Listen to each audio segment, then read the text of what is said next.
if you do not have data, then you're entertaining yourself. Data today gives you an opportunity to understand the customer persona. You cannot be great if you do not love to learn. There's no two ways around. Like, you will not be great. And the beauty of life is every experience is teaching you something. People who live intentional life can predict their future because they are taking deliberate steps. One thing AI will help us do in this part of the world is it will speed up technology.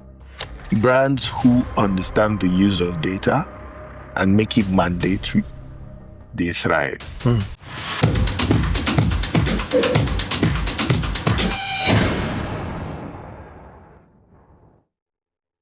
Hello everyone, welcome to Stories and Journeys, where we explore the transformative power of learning, growth, and resilience. Join us as we uncover untold narratives and ignite curiosity. My name remains Oyedeji Oluwatimileye, and joining us here today is an amazing person, someone with over a decade of experience within the media space here on the continent. Worked on so many brands, managed so many talents, worked on several contents, marketed various brands, ensuring that those brands are able to drive not just revenue, but real impact in the space within the play. He's no other person than the CEO of 36 Media, person of Emmanuel Agbaeze. Yes. Hi, Emmanuel. It's good to be here. Thank you so much for accepting the invitation. It's the first time I'm hearing somebody roll out. Yeah. I'm happy to. Thank you so much for accepting it. We'll get straight to it. For you, it's been about a decade, driving impactful brands, talents, managing talents. I think the journey started for you at Onyx, Civil Bed Television. Civil Bed, yes. But you did so much work, there at the time. You moved on to work with Pearls and a couple of other brands before creating your own, entity. Thinking back now, how's that journey been like for you as a person? For me, the journey has been an evolving one. So I find myself in a phase. I give my all to that phase, and that phase opens another. And it's been a journey that has blessed me and taught me. So going from Onyx, like you mentioned, on Silverbed back in the day, all I wanted to do was be a presenter, producer, and back then what we called a brand supervisor, which wasn't necessarily strategizing like what we now know today. It was just making sure that this show, gets better and we manage the talent. But then doing that and doing it well to moving on to producing for Music Africa back in the day, it moved the notch higher. I'm like, okay, this is now beyond what you would normally do. You're now trying to understand, because I think it was when I started creating content in Lagos that I paid more attention to the viewer, to the consumer. Okay. So that was a new phase for me where we weren't just producing top 10 or top 20 countdown. We wanted to really tap into what the viewer enjoyed and then give the viewer more. So it was a great experience for me. And then Pulse came. Pulse was just a different phase altogether. It was then beyond understanding content and consumer to understanding digital media. Pulse was one of the first at the time to really go full scale digital media.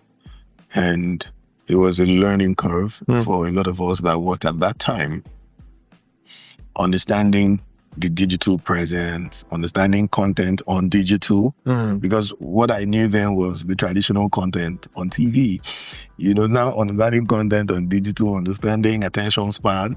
At the time, I think at the time, what we had then was 15 seconds social media videos. Yeah. So learning to pass a message within 15 seconds and understanding how to interpret a brand message within 15 seconds. So for every phase, I've had to learn and experience and reap, from from that phase, and it's been exciting. It's been exciting so far. Amazing. I mean, yeah, you speak about this now, just bring some memories. Growing up, we used to watch Music Africa.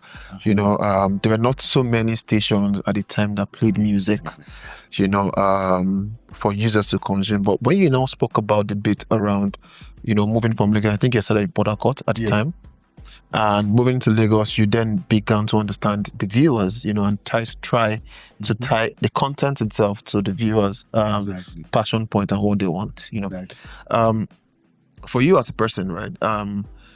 Looking at that side of that learning curve for you, what would you say sort of helped you, morph, into that space where you can then now begin to leverage, consumer insight or viewer insight to better make, the proposition better for brands? I think what helped me was the fact that I was willing to be teachable. I've always been a student of life. Because I thought what I knew was great. Then we were creating content for us, and we didn't even know it. We were producing what we enjoyed, and we cared less about the end man, the guy at the other end. But moving to Lagos and listening to people who knew better gave me insight. So one, I was willing to learn. Okay. And the people around me were willing to teach. So one was that trait of just being teachable. Another was the fact that we wanted to win. So the only way we could win was to make sure there were human beings on the other end happily consuming this content. For us to win, I think that particular content, the content on Music Africa that I produced, was sponsored by Diamond Bank. Okay. So again, that was the first time I was getting to be on a project with such a major sponsor. You don't want to mess with such a project. This is the first time you have a bank sponsoring a concept that you are producing. You want to give them the best. You want them to get return on their investment in terms of eyeballs, awareness, and then you want to make sure they come back. You also want to make sure that the owners of the channel are so happy that they want you to create more. So this hunger to do better opened my mind to seeking ways to get better. So one, I was teachable. Secondly, I was then interested in making all of these people happy. The sponsor, owner of channel, and the executive producer himself. And in doing that, we asked a lot of questions. So in asking questions, it hit me that you've been doing something wrong for so long. Okay. So we started asking questions. We knew then the Music Africa channel had tons of viewership, and we hadn't even put the content out, but we started asking questions. So it was the first time I asked people about something and I got their feedback firsthand. I didn't want to stop. So for every project I was to do, I was willing to get feedback or get data. So that was the first time I knew what data was, collecting data. So for me, the fact that I wanted to satisfy the guys bringing the money and the fact that I wanted to be a better person led me to understanding how to truly satisfy a customer, how to satisfy a consumer. Beautiful. I was touching on something you just mentioned, which is data. In the media world, be it content marketing or even just strategizing to ensure that, again, you bring value to the stakeholders. What role would you say data, plays in ensuring that you birth, ideas that resonate with the viewers or target audience, but also ensure that the brands, get better return on investment? I call data the king of whatever idea you're putting together. If you do not have data, then you're entertaining yourself. content marketing, storytelling, whatever it is, if you do not have core data, which is actually a challenge in this part of the world, if you do not have core data, reasonable data, you can just use the same money to give to, like, for charitable cause. Because I had a conversation with somebody just an hour ago, fantastic startup, and they want to create something. In the storytelling, we are already looking at the data. In the storytelling, we're not producing. This is just brainstorming the storytelling, the idea, and we're looking at the data. So it's giving us an opportunity. Data today gives you an opportunity to understand the customer persona. So you want to know, this is the guy I'm talking to. So I want to mirror this guy. If you want to talk to me and you don't mirror me, I won't listen to you. So this is how much data is the lifeblood. But I don't know why some people don't see it that way, but that is how I see it. If you do not have data, for me, this is how I operate. We rather not do it. And brands who understand the use of data and make it mandatory, they thrive. So for them to create any content, they want to understand who they are creating the content for, why this content works, if the content resonates with the person they are creating this content for, and how many of these persons are there. You know, if this is the best time to speak to this person in this manner, it then helps every other person working on the project. Because if you do not have good content, what you will then call amplification, whatever you want to call it, would all flop. Because the first point of call, which is the communication itself, is flawed because it doesn't have data. So for me, data is the lifeline of any marketing or storytelling or content material you're going to put out there. Awesome. I love that bit you just talked about right now. And I want to move very quickly into talent, right? Because from data, like you said, it's critical to understand who you're talking to. And even selecting the kind of talent you want to use, you need to also understand if that talent resonates with the kind of audience you're looking to reach, right? Looking at the kind of work you do at 36 Media, what role, how do you guys, approach talent management? Are there challenges, within that space? And how have you guys or what recommendations do you have, to sort of help, alleviate some of those challenges? So talking about talents in Nigeria, I'll talk a lot about the Nigerian market and talents. The challenge we have is the business owner not understanding who a talent is really talking to. The business owner is interested in the talent's number. Oh, the talent has 7 million followers, so we should work with the talent. So that is one major challenge we see in this part of the world when we're selecting talents to collaborate with. And or things like, the business owner is saying, I like. In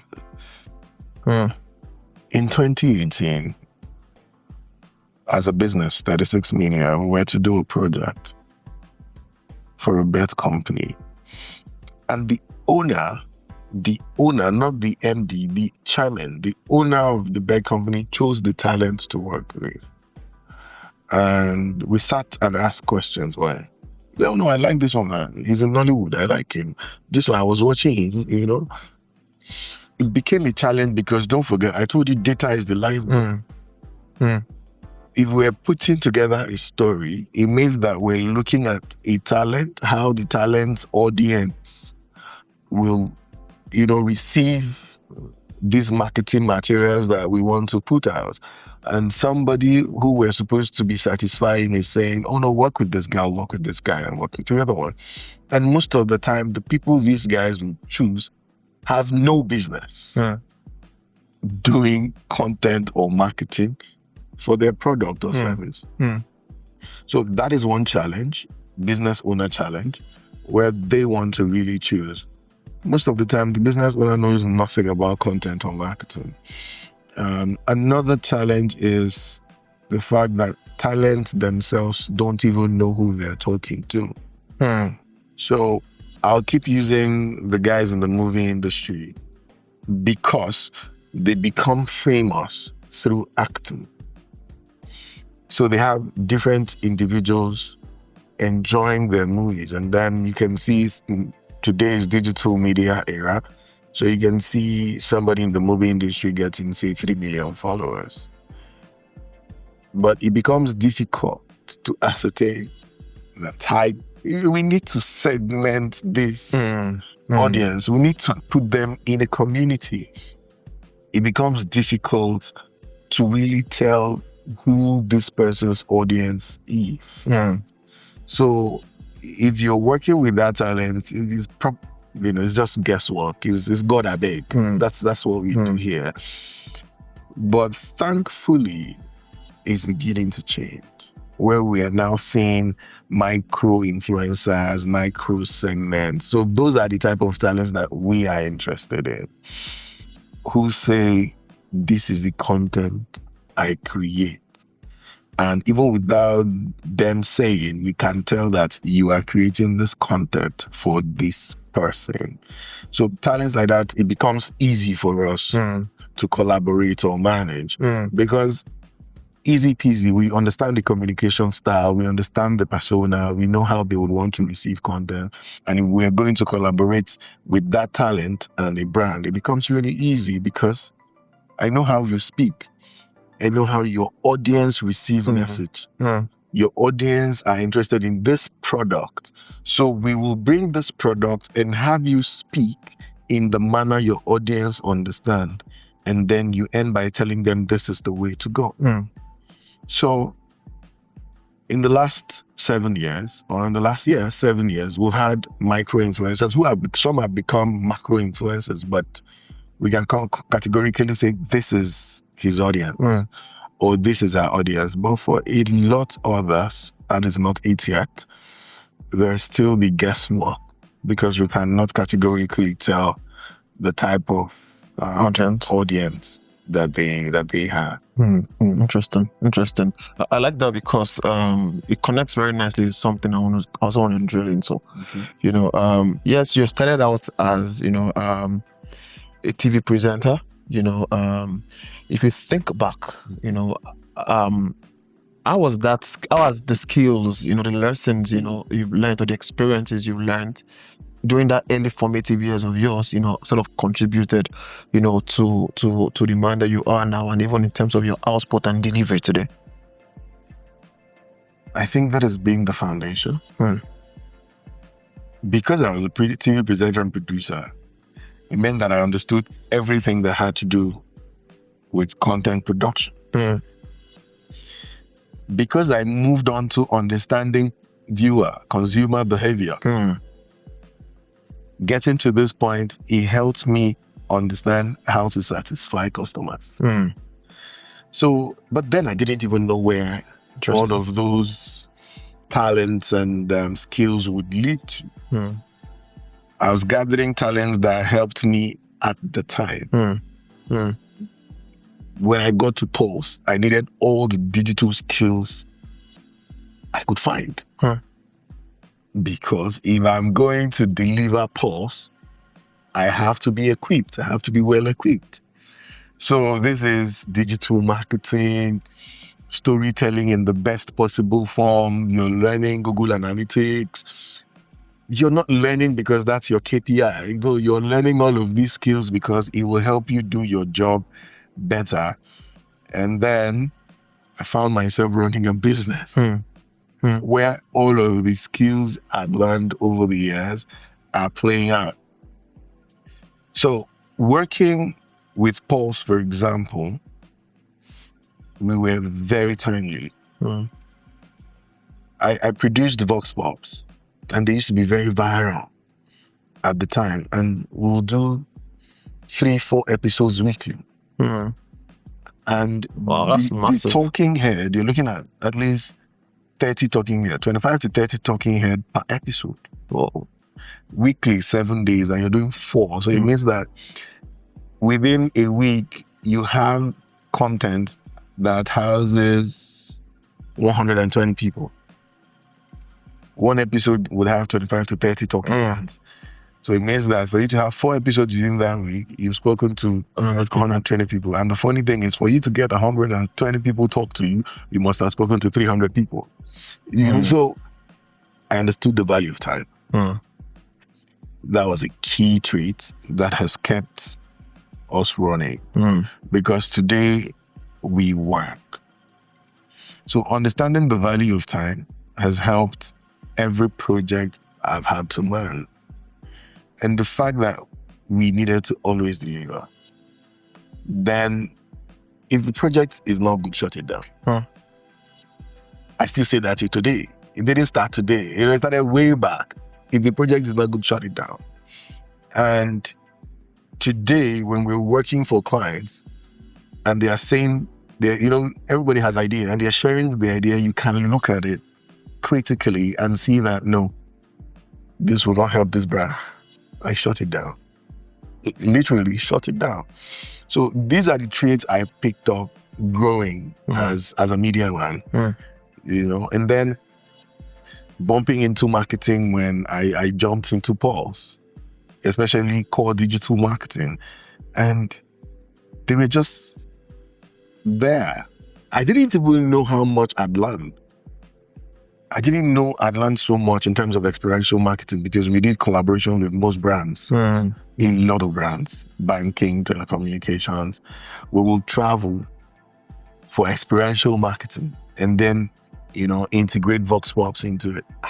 I was just gaining knowledge, So, and then we moved when the brand had built an agency to cater to advertorials. I went into digital strategy. Okay. And then I'm sitting down there designing concept and asking myself, does this work? Why should it work? Who? In all honesty, those were not my KPI. But they were skills I needed to do every job I was to do well.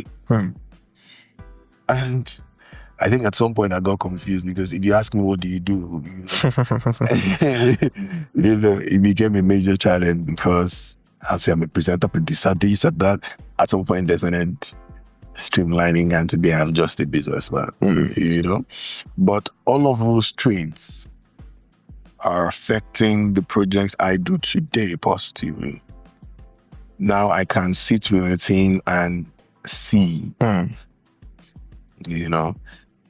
don't, no matter the market, whether it's an emerging market or an already huge market, say in the West, I can confidently look at the market and look at the content material, the marketing material, and give you what I think might work or not work, just because of the traits I picked up over the years.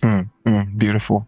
I mean, that's quite profound because sometimes we don't know, because we're all on a journey, right? You don't know what skill will come through, and like you said, it made sense. It made sense because, yes, it may not be your KPI at the time, but now they're contributing to, contributing to what you're doing. And I find out very, very interesting. For the purpose of a 22-year-old, watching this now, in the four corners of a university room, that wants to grow up to be like you, own a business, probably be a TV presenter, or just have so much depth when it comes to talent management or media production. What levers would you say you pulled, ethic-wise, principle-wise, value-wise, that's got you to this stage you are now, as a person? I've always been hungry. So a 22-year-old, 22 for me seemed like the guy's old already, but maybe before 22, you should have hunger that would never be satisfied. I've always been hungry. So, it might be a bad habit because now I feel like it's a bad habit. We do great projects and I'm like, yeah, I'm not satisfied. On to the next. Right? Yeah. And then we're just moving to the next. But that hunger, that drive has kept me being better. So I can be in a field where I am one of the best. And when I say one of the best, I'm telling you that 1 out of 5. And I still feel like, so, and that's just because of that hunger to be more, hunger to do more. So a 21-year-old needs to be hungry. I don't mean hungry to eat, because if you're hungry to eat, if you get a job, you will quench your thirst. But if you're hungry to be a better version of yourself, you would realize that you are never better. You get to this point, and the next morning you would see that there's something else you want to learn or who you want to become. So with such hunger, the person keeps growing. One thing that has worked for me is, like I said when I started, I said I'm teachable and I love to learn. You cannot be great if you do not love to learn. There's no two ways there. Like, you will not be great. So having the urge to learn, and the beauty of life is every experience is teaching you something. Every word is to teach you something, whatever it is. So somebody who is very conscious to learn is learning every day. And learning becomes a beautiful experience, because in school, learning is not cool. Learning is not beautiful. Learning is a chore in school. So if you can see beyond that chore to understand that I'm not learning to make some guy give me an A, I'm just learning to be a better person, you'd realize that the hunger to grow and your desire to learn starts shaping you to becoming a better person. And this is whether you want to be anything in the world. When I started presenting, I didn't study that in school. Right? So when I started presenting, I was just one of those lucky ones who could watch people on TV.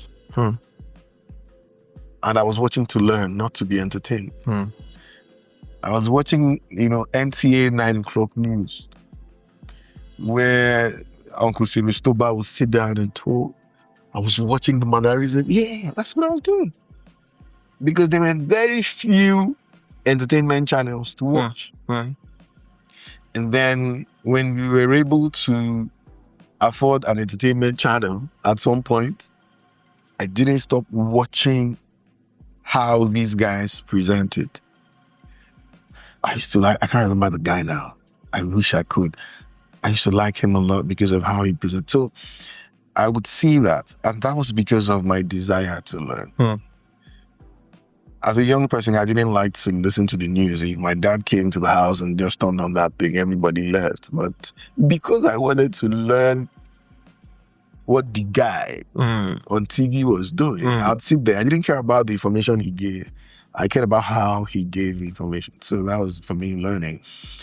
So be hungry, desire to learn, always learn. And I really don't care where you are. You can get what you want from wherever I just told you that because I couldn't afford entertainment channel, but I could see an NTA. It's the same way you might not be able to afford any, but you might go to a church where somebody is talking and you like the way we are talking. So if you have that desire to learn, you keep growing because you're learning every day. And that's one. And always utilize opportunities. There are opportunities everywhere as a young person. Volunteer as much as you can. Don't worry, nobody will pay you. Don't worry. If I say, if I want to pay somebody, then I must pay a pro. If you're not a pro, then just come here and do it for free. We'll dash you money at the end of the day. So nobody will pay what you might call your worth. But do it because you desire to be better. But I tell you the truth, no knowledge, no experience is a waste. So, volunteer, pick on opportunities, and live an intentional life. Where you go should be intentional. The guys you hang out with should be intentional. What you eat should be intentional. What you watch. People who live intentional lives can predict their future because they are taking deliberate steps. It becomes easy to say, no, I've been intentional in making these type of friends. I've been intentional in going to these type of places. I've been intentional in learning these things. I should achieve this. So yeah, that's another thing. That's another trait that always works. I love that. So learning, volunteering, seeking knowledge as well, and also being intentional about, everything, what you eat, people you hang around with, where you go to. But that bit around being intentional, and even learning, I think it comes from a place of consciousness, right? Self-awareness, being self-aware is a very important, element, right? Very, very important. Yeah. So, but if you think about it right now, would you say you've always been self-aware from like the early days? If not, at what point, did you start becoming self-aware? I'm asking this question intentionally, in case there's someone watching this video now, regardless of their age. I don't think it's an age thing.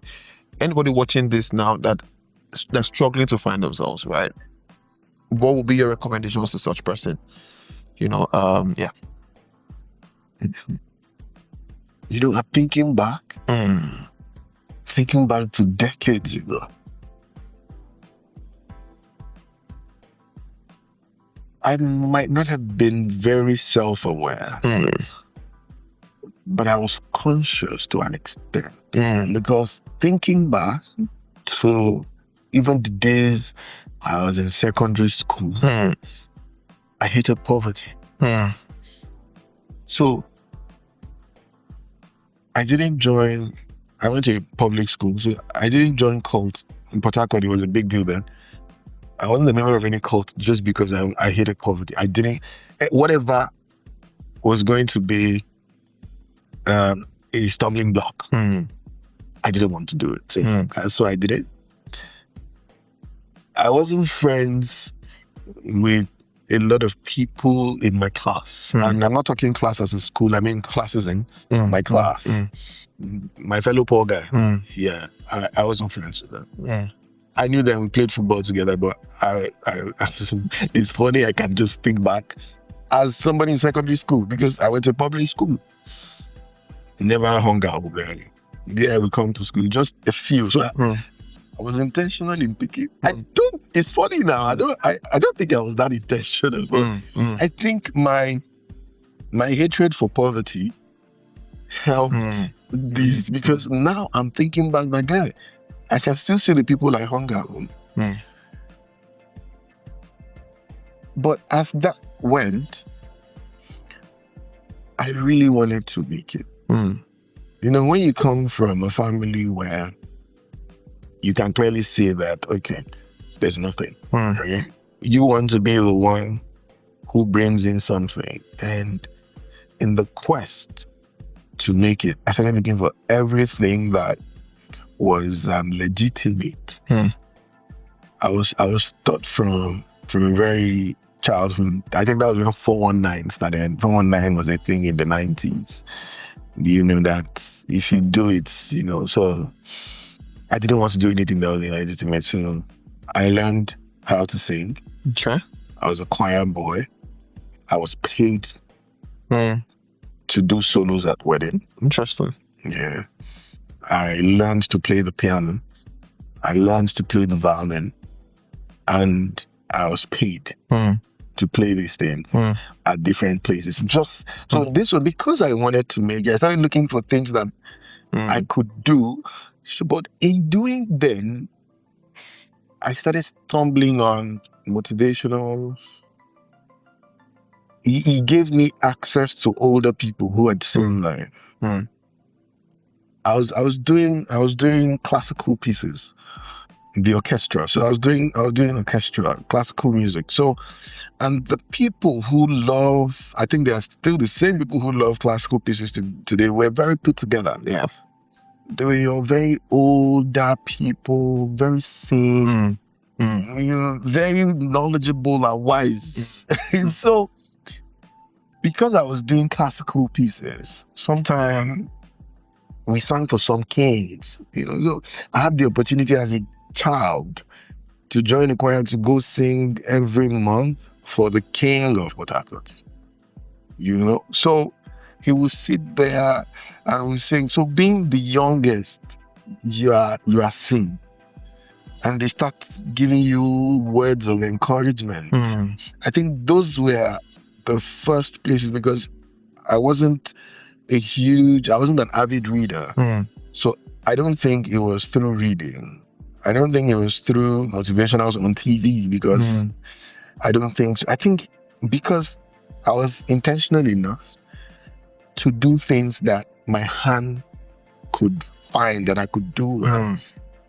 It brought me close to elders that gave me words of encouragement, that told me, if you do this, this is the outcome. And what singing did for me was that it built my confidence. So I was able to have conversations with older people from a very young age. So they would say something and I would ask why. And it opened doors of knowledge or doors of wisdom. So I might not have been very intentional, but because I wanted to make it, I took some good steps, but I started seeing results. And for me, the smallest result is result. If somebody tells me this is good, like, that's result. So for younger people, you might want to utilize the things your hand can find and doing it. Discipline is discipline, whether big or small. Everybody loves sports. If you decide to play football and you want to be better, there's a tendency that you start training. In training, you're building discipline. In building discipline, you are unconsciously self-aware, because this is you taking decisions for your life. Sure. And then if you keep at it, you get to the point where you now understand the term self-awareness, living an intentional life. Oh no, my choices, my purpose. But I think it starts with the very little things. Just, if you're from a poor background, I'm happy for you, because that's one big motivation. It's the biggest motivation, because your goal can be getting out of poverty. And I mean it. It changes the dynamics. It changes your lifetime. Because you're taking only decisions that help you get out of poverty. And those are great decisions. So, yeah. I love that, because going back to what you just said, is that bit around even mindset, right? Yeah. Once you have that mindset, you can then begin to grow muscles around the things that you're focused on. And I think that's quite profound. So guys, if you're out there watching this, you're not so clear on where your next meal is coming from, or maybe you're struggling at a place of work. Life is a journey. You need to just have that mindset.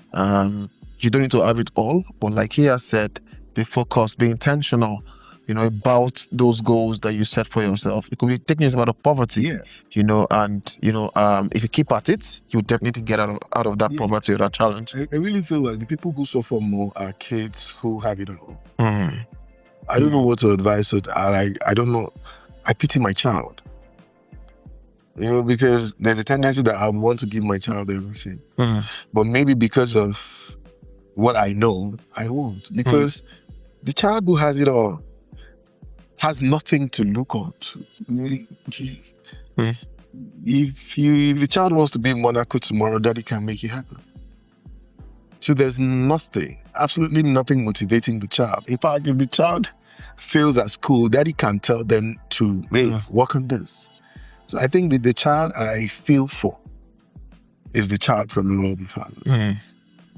Because it becomes difficult to find motivating factors But people like us who came from our motivation was success. Just get out of poverty, and that was big enough motivation to make a move. The child who lives in success, you wake up in the morning and you're living the dream. So, what is your dream? I'm not dreaming. It's a difficult reality, and I know. They find their ways around it. I think what most of them end up doing is, they lean towards philanthropy, because you're like, oh, there's somebody who doesn't enjoy what I enjoy. Let me lend a hand of brotherhood. But I can tell you the truth. For such human being, it's not easy. So for somebody who does their 9 to 5, earns an average salary of 300K, happy for you. Because you have a motivation free of charge. I want to earn better. I want to do bigger, So you're a luckier person than the guy who lives somewhere in Ikoyi, Banana Island, with everything they want, drivers and chefs. You have a better chance of being a better version of yourself than those guys. Interesting. Thank you so much for sharing that. I want to go in very quickly, into some interesting conversations which we were talking about before we started. In the world of media, and content, what role do you see AI, playing in the near future? And how can, young professionals take advantage of artificial intelligence? When they said AI was going to take our jobs, I thought they were talking about like accountants and lawyers. Bruh, AI would take the job of media and marketing experts. And the only role we will have to play is being even more emotionally intelligent. Okay. Because AI might not be able to meet that. Understanding project management. And so you can control what these agents do. And being as creative as possible. I say that because today, I'll give you an example with us, what we're exploring. We're exploring content formats where we don't need human being. Okay. We don't need cameras. We don't need microphones. We don't need lights. We don't need editors. We prompt from top to top. We prompt the presenters. We prompt the audio. We prompt the script. We prompt the audio. We prompt the video. And it is ready. So look at the chain. The scriptwriter is losing their job. The gaffer is losing his job. The cinematographer is losing his job. In terms of content, the audio recordist is losing his job. But the end product is here.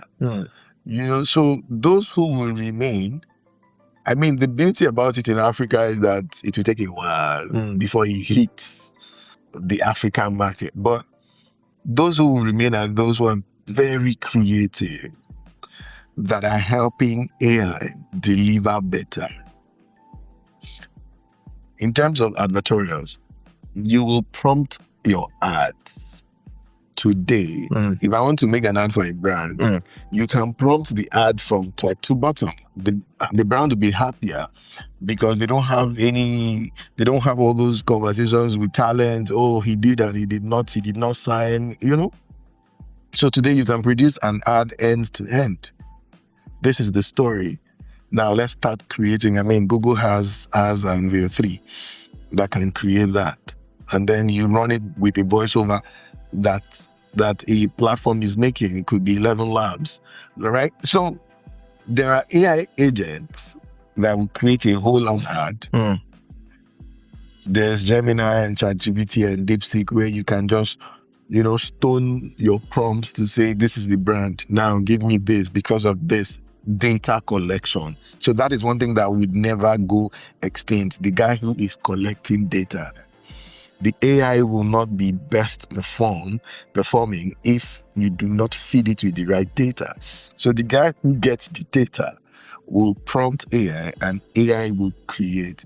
So where we are in the media marketing space is a space where we go beyond routine. Whatever is routine is gone because AI will do the routine job. If I want to create an ad, I can prompt an AI agent that does that for me, right? And then it will target the audience I want. But I would need to help that AI agent by feeding that AI agent with the right prompts and the right data for some that they do not already have. We in the media marketing space should start thinking on how to utilize all of the agents, AI agents that affect us from today. How do we build AI agents that will help us collect real data? How do we prompt AI? So I am one of those that kill a business segment in my business. How do you mean? I'm about to kill content in my own business. That is what I eat from, right? So we have a core content hub making great content for, multinationals. And I am the first. I don't wait for people to do it and then I suffer. No. We will do it so we can eat from it. While we let a segment go, we are still eating from the new segment. So everybody in the media marketing industry sector should start looking directly at the different AI agents, how they are used, how they affect the marketing industry, and stop the guesswork. And for a few that still do not believe AI, they will lose their jobs. If they are business owners, they will close down soon, because the guy who knows how to prompt will give a project or will deliver a project that is 20 times better. And then one thing AI will help us do in this part of the world is it will speed up technology. I'll tell you something with the outdoor marketing sector. This is where you're working with God, abeg. There's no data. It's guesswork. Luck.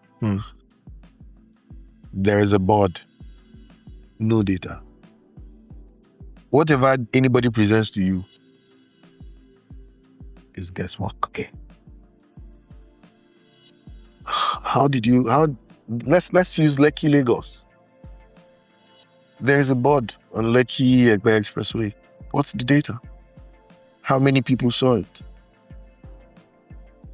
Nobody is tracking the eyeballs. Nobody is tracking how many eyeballs saw it. Nobody is tracking demographics. You're just seeing 4 to 6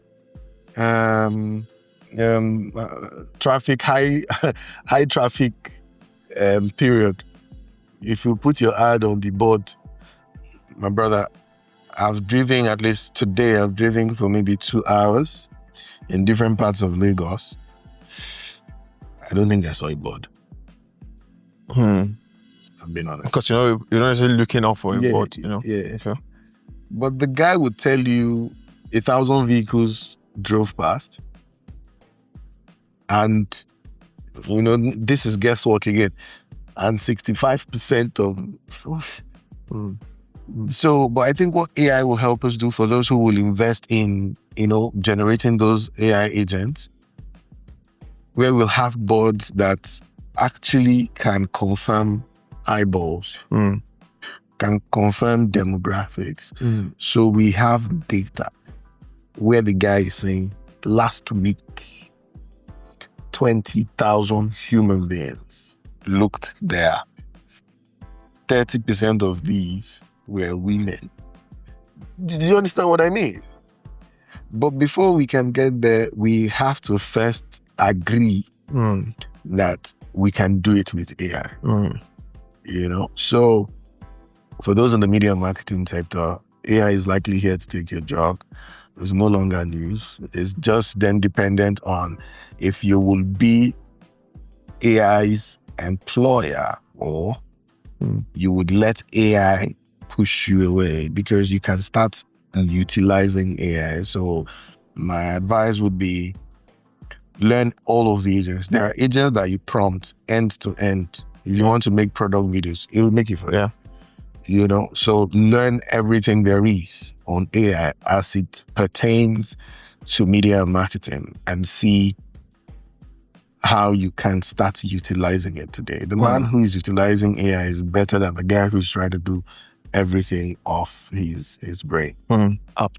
Thank you so much for sharing that. Finally, before we let you go, what's your vision for Africa? Africa. And what role do you think marketing or media can play in bringing that vision to life? I mean, marketing is the only sector of media and marketing. That's the only sector that can sell a dream. Give people hope. So my vision for Africa is, a continent where people truly learn. They're humble enough to learn. Africans do not learn.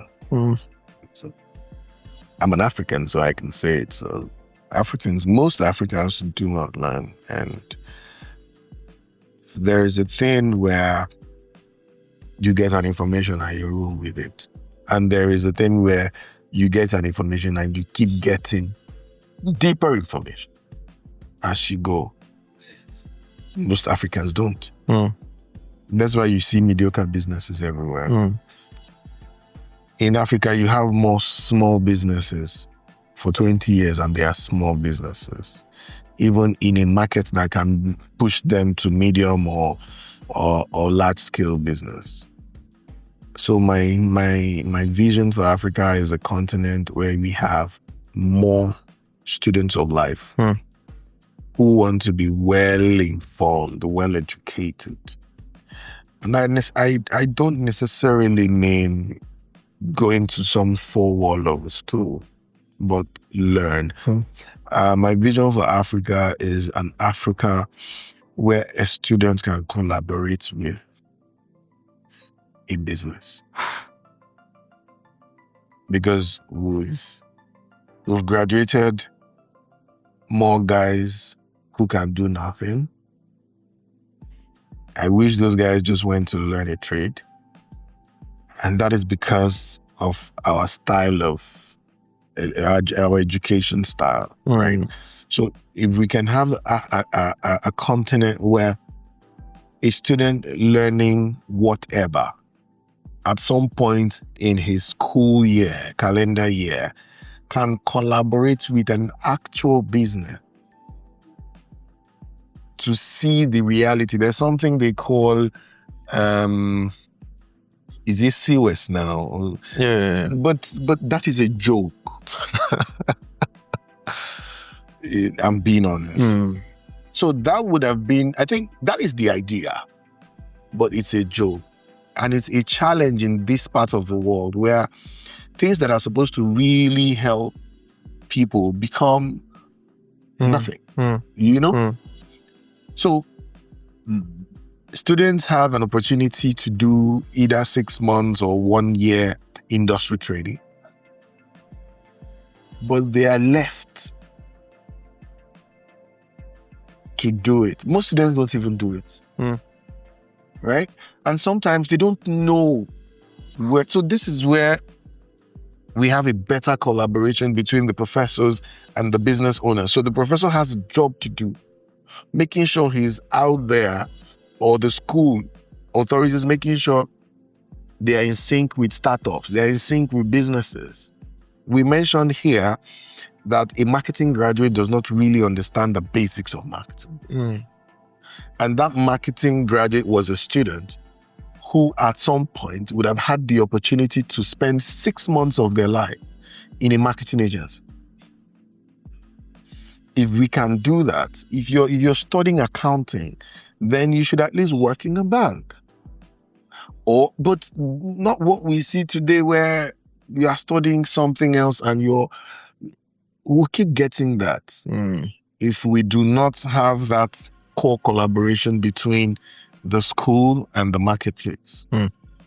So the Africa I see is one where Africans are willing to truly learn, and where, there are more collaborations between, institutions, whether educational institutions, and then the marketplace, and the Africa that is utilizing AI.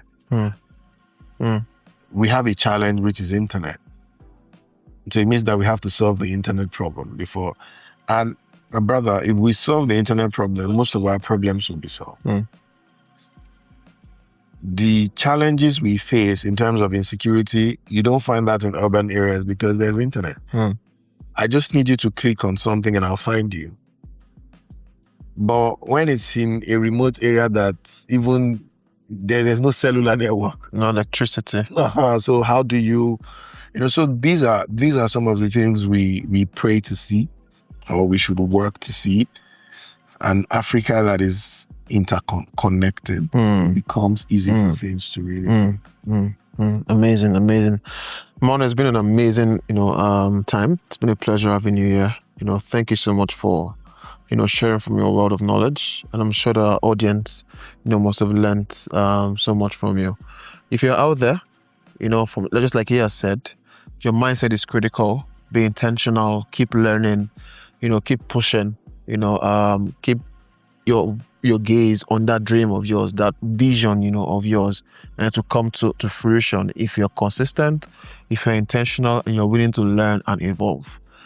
From all of us here, Stories and Journeys, it's bye-bye for now. Till you see you next time. Thank you.